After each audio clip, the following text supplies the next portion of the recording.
Hello everyone, good morning. So in today's session, I'm going to give you the video solutions of software engineering, computer graphics and artificial intelligence questions for the exams NT-NET which was conducted on 11th of November 2020. ठीक है? So as you know that कि official answer key is already released. So after that we have a paper and we also have a response sheet. So let's see the questions, what the questions they have asked from these three specific subjects. Okay, so the first question is from AI, artificial intelligence. Which of the following is not true in problem solving in artificial intelligence? ठीक है, because we have seen that कि we have a first chapter which is approaches to AI, है ना. तो उसके अंदर we have already seen कि how we solve the problems with the help of state space representations, right? And we have different types of problems like n-queen problems. We have seen a lots of problem like map coloring and gaming problems. So we have seen in the artificial intelligence of the first chapter. So they just ask simple thing ki what type of technique or the things you are going to use in the problem solving in artificial intelligence, and you have to eliminate which is not belongs to this category, right? So the first one is implement heuristic search technique. We know that, right? When we see that we have a different type of a technique like uninformed and informed. ठीक है ना, uninformed. तो uninformed में तो you know that कि we don't have any such guidance. जैसे मैंने आपको बोला था कि we want one guide जो हमें ये बता दे कि at the minimum amount of a cost or minimum amount of a time how can we reach at our goal state. But in the uninformed search we don't have such kind of guide. So that is the reason we jump towards the informed search technique in the AI, and AI use this kind of approach where we call it as a key we have a guide. We have a guide. So for the guidance purpose we are using the heuristic function, right? Heuristic functions की help से we are able to get from the initial state what different path we can choose to reach out at our goal state, right? So that is the reason option number 1 is बिल्कुल correct. Solution steps are not explicitly mentioned, obviously, because according to the heuristic functions we are going to from one state to the another. Knowledge भी हमारे पास not precisely present, imprecise present is available. Apart from this also we can reach out to our goal state very easily because we have heuristic functions and accordingly we are going up. It works on or implement repetition mechanism. No, it's not like that, because we according to the heuristic function we are moving from one state. जैसे कि ये टिक टैक talk वाला example था, we have, let's suppose कि in this example my tile is at present over this, right? And I have a 4 different moves in this particular situation. So 4 different moves. अब in different moves का what we are going to do is कि we are going to find out the heuristic values. अब उसके लिए we have a mathematical formula to how to find out the heuristic values, but in your exam always the heuristic values is mentioned, right? So they will give you कि okay, this is 3, this is 2, this is 1 and this is right like 5. So those who will give you the maximum heuristic value, you are going to choose that particular path, right? It's not like that कि अच्छा ये वाला choose किया तो उसके बाद in a repetition rule you are using the same path. Your choosing of the path is completely depending upon the heuristic values, right? Because you have a proper guidance in the artificial intelligence with the help of heuristic search techniques, right? So that is the reason कि option number 4 you have to eliminate it. ठीक है ना? तो first, second and third one is the right one. So now we have a next question. Next question, match the following question है ये, and you have these techniques: greedy first search, A star, recursive best search and SMA star. ठीक है, तो I think ये भी बहुत easy था. इसमें क्या करना था, कि आपको ये पता है कि जो ए स्टार है और एस एम ए स्टार है, S M A star basically is the extension of the A star. Because the problem with the A star is that ki obviously it gave a optimal solutions and like that, but the problem is that ki it's taking up lots of memory and the time, exponential memory and time it's taking. So that is the reason we are moving toward the SMA star. So because we can see that the computation and the space complexity is very too high, because exponential हमारे पास यहाँ पर आता है in the A star में. So that is the reason B is 4 and D is a very, because it is a extension of A star and A star is already optimal. So that is the reason कि optimal है. If optimal solution is reachable, otherwise return to the best reachable optimal solution. ठीक है. सो D का आपका हुआ third. And इसमें क्या है हमारा जो recursive best first search, greedy first में तो आपको पता ही है कि आप बिल्कुल अनइन्फॉर्म्ड वेब से अगर आप जा रहे हो तो that is the reason we call it as incomplete even if the search space is finite. And recursive best first search के लिए इसकी जो टाइम कॉम्प्लेक्सिटी स्पेस कॉम्प्लेक्सिटी है should be order of D. तो और डी क्या है आपका depth of the optimal solution.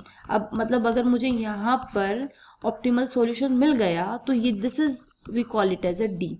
So that is the reason the option A का आंसर होगा second, B should be 4, C should be you know 1 and D should be third. ठीक है ना. So that is the reason option number 1 is the right one.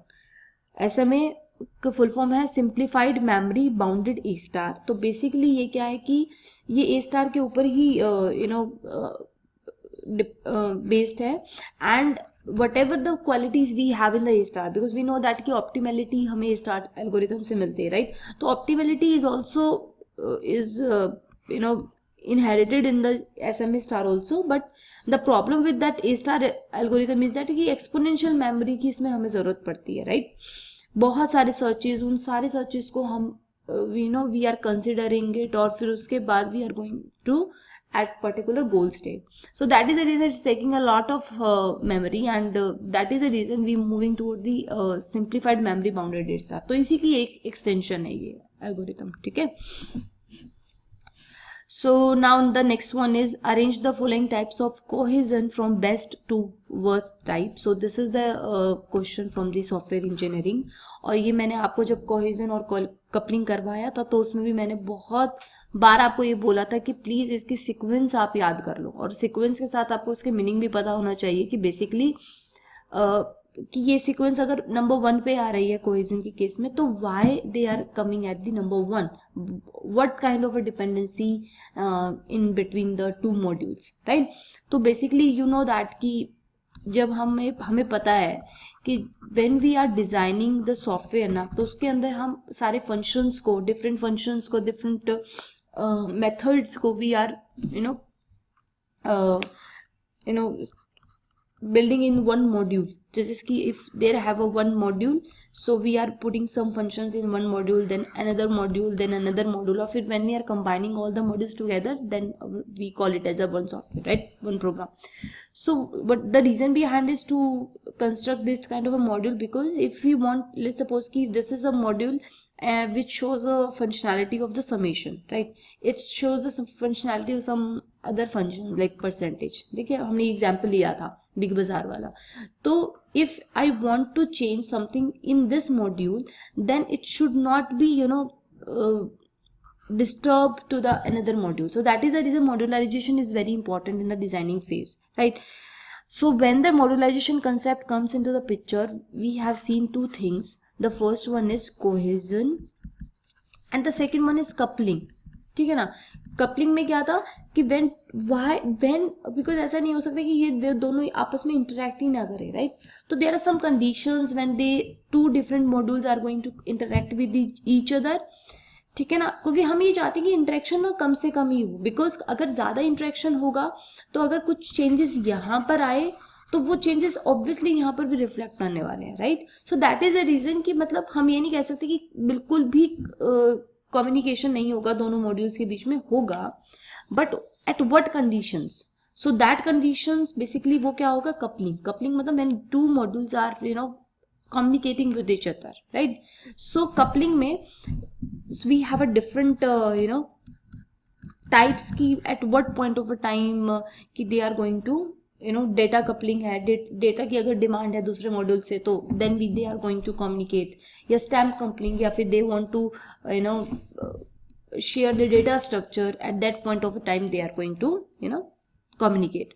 So in the same way we have a cohesion. Cohesion में क्या है कि in one module, ऐसा नहीं है कि एक मॉड्यूल में सिर्फ only one functions we are going to put, right? We have a different functions.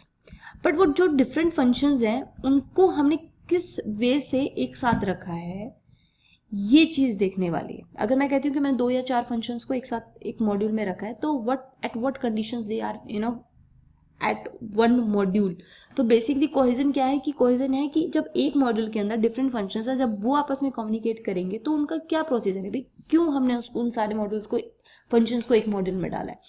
सो उसके लिए हमारे पास क्या है, ये वाले स्टेप्स है, ठीक है ना. कोइंसिडेंशियल मतलब मैंने कुछ सोचा समझा नहीं है, बस मैंने कोइंसिडेंटली मेरे पास बहुत सारे फंक्शंस थे, फंक्शन 1, फंक्शन 2, फंक्शन 3, फंक्शन 4, तो मैंने उनमें से कोई भी रैंडमली 2 उठाए और मैंने उसके अंदर उसको डाल दिया, तो कोई लॉजिक नहीं है, राइट. फिर सेकंड वाला, ये सबसे वर्स्ट वाला होता है, ठीक है ना. वर्स्ट सिनेरियो है क्योंकि आप ये चाहते हो what you want high cohesion. हमेशा हम ये पढ़ते हैं कि हाई कोहेजन लो कपलिंग. क्यों?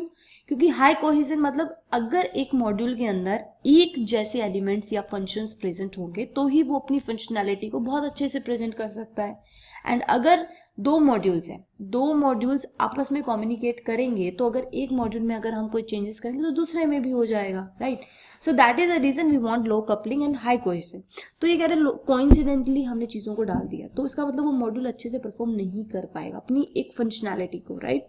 लॉजिकली मतलब लॉजिकली हमें लग रहा था कि they are so they are logically, it means they are related but not actual they are related. Like I have taken one example ki if you want to go from one state to another state, so you have a different ways. You can go with a plane or train or bus, right? But अगर आप देखो तो logically तो हाँ ये तीनों transportation provide कर रहे हैं, बट लॉजिकली सबकी कॉस्ट, सबका वे बिल्कुल डिफरेंट है, राइट.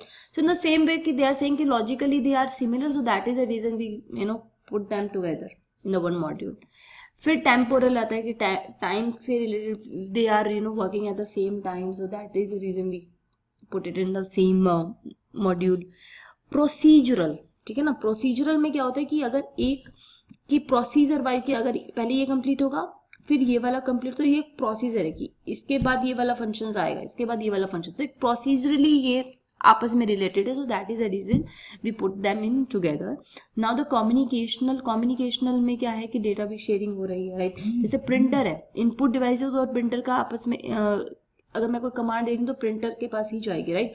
तो इस तरह की जो हमारे पास फंक्शनैलिटीज होती है we call it as a in one module.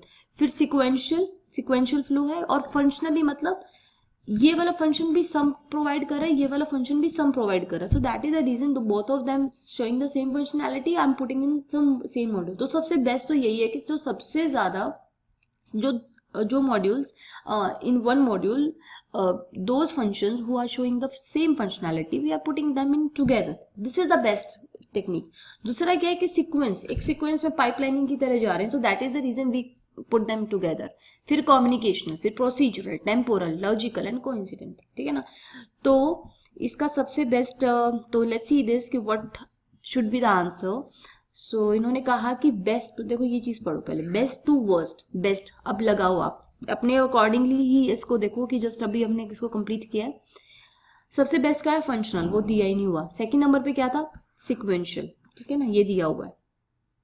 उसके बाद बेस्ट कौन सा है आप बताइए, सी, कम्युनिकेशनल. फिर कौन सा है, प्रोसीजरल. उसके बाद temporal, and fifth one is logical, ठीक है ना. तो जो सीरीज होनी चाहिए उसके according B, C, E, D and A. So let's see this what should be the answer. So 4 should be the answer. और मुझे पता है कि बहुत सारे बच्चों ने यहाँ कंफ्यूजन की है, क्रिएट हुई है कम्युनिकेशन एंड प्रोसीजरल के बीच में, तो ये इस चीज़ का उन्होंने फायदा भी उठाया है. ये थोड़ा सा इन्होंने यहाँ पर ही चीज